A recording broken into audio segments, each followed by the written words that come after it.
I thought it might be a good idea to ask you at first about anything that you're working on at the moment. What projects are on your agenda? For the moment, I just work on the autistic book, the book for autistic children, and also in relationship to that, we have a film that is in the making of a child that I have followed now for the last year, and that we started.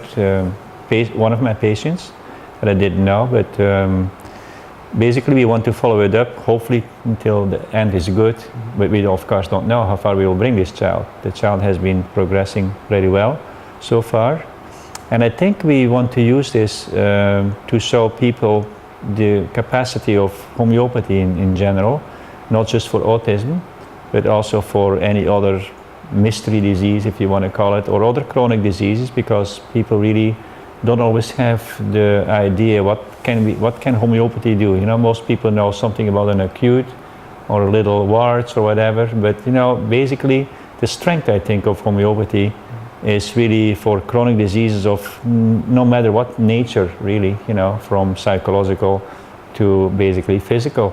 That, you know, that has been shown enough in the past. So since autism unfortunately has become an epidemic, you know, if you look at it, it used to be, as we said, up until this year, that 1 in 150 children were born with autistic spectrum disorder.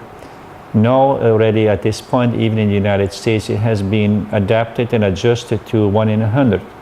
The reality probably is more like 1 in 58, which at some point was really mentioned in the UK.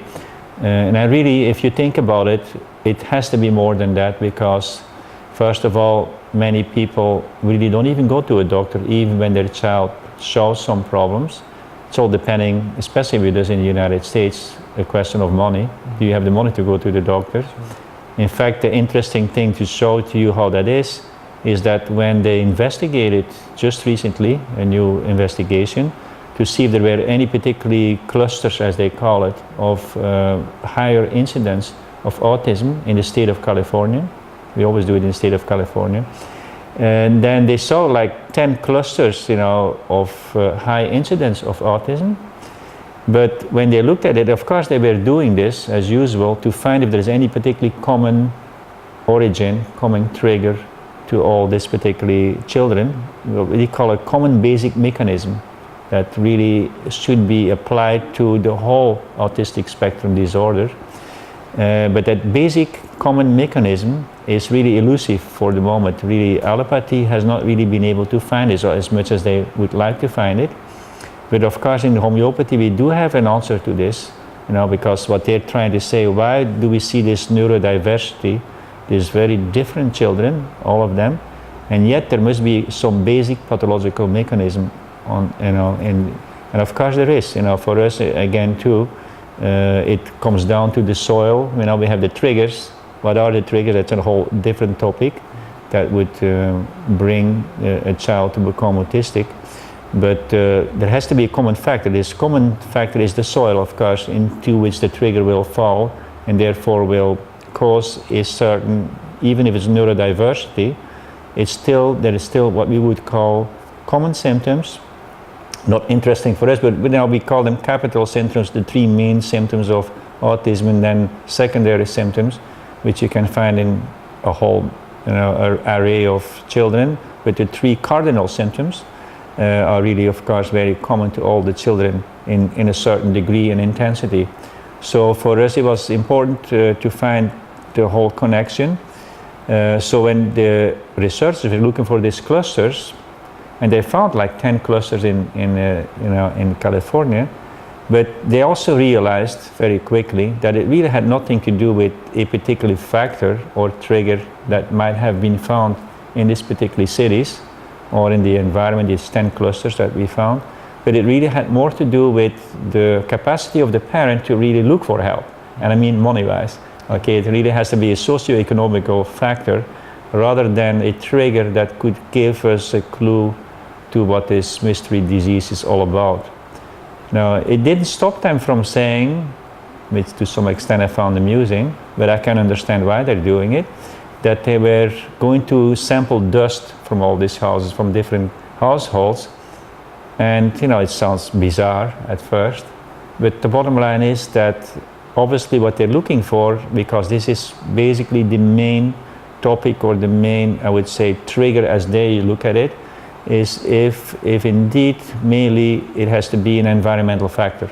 Okay, what they know, biomedicine is very popular. There's a lot to say about that, but they look at the environmental factor, and with environment, strangely enough, it did go. Now, when we say environment in homeopathy or traditional Chinese medicine, in any medical approach that really would be based on what I would call not Newtonian physics, basically, but quantum physics. It's really truly a whole science has to be based. The strange thing is that allopathy hasn't really applied quantum physics. They are still going back to Newtonian physics and still follow this particular thing, which is very strange since in our modern times we have many applications of the quantum physics, but medicine hasn't followed that lead yet, although biology has, physics has, obviously. No, but they haven't done it yet, unfortunately. So here again too, and that becomes a problem for allopathy, for regular medicine, that they really, number one, cannot find a particularly common pathological mechanism, the soil as we would call it. On the other hand, they have been going, if you look at the history of the research for the mysterious triggers, I would say, about this disease, it is interesting that they have evolved from when it started in 1934, when it was for the first time termed autism by Leo Kanner, who saw 11 patients, who followed them up actually very beautifully, even 30 years later. And very interesting, I think, for any physician, homeopaths included, to really read his stories. Very well done by Dr. Leo Kanner. And interesting enough that he did start with the emotional psychological background, just like, interesting enough, even this study, this last one, where they saw these clusters, that they found out that indeed most of these children were diagnosed with parents that were well-to-do, intelligent, socioeconomic factors were high, and this was the first trigger, so to speak, that Leo Kanner, for him, his theory was also that it had to do mainly what people later called the refrigerator mother theory. No, it just can be just a father too, but basically he said that most of the parents of these particular children were rather cold and intelligent. In other words, I guess the impression was on that the whole household had more to do with an intellectual approach. They were intellectual people. Strangely enough, or interesting enough, of these 11 children that he saw, 3 of the fathers of these 11 families were psychiatrists. So they were very high educational people, but at the same time, and of course Carl Jung would have loved it, when you're highly intelligent, thinking person, the feeling function is very neglected, is very primitive. So he connected this particular theory to that. And obviously, understandable, they didn't sit always well with most people because they feel guilty about it or they feel accused or whatever. But it had a reason. I mean, again, too, from then on, up until 1974, up until then, it lasted until Dr. Rimland, a PhD in San Diego right now, really turned it around and said, no, this must be genetic. Okay, so he went from wrong family values, so to speak, to wrong genes. And that, by the way, kept very much until the year 2000. The genetic therapy, that it must be very much genetically related. It was mainly based in the beginning too on studies with monozygotic twins, with identical twins they did, and a very high amount of autism that one could say much higher than in any other particular population. So with the identical twins, they saw there was a drastic increase in autism.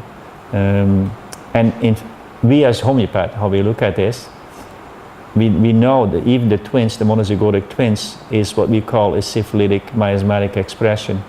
So if the researchers, the allopathic researchers, would even have taken into account other expressions of the syphilitic miasm, this amount of autism should I even have probably even 10 times more?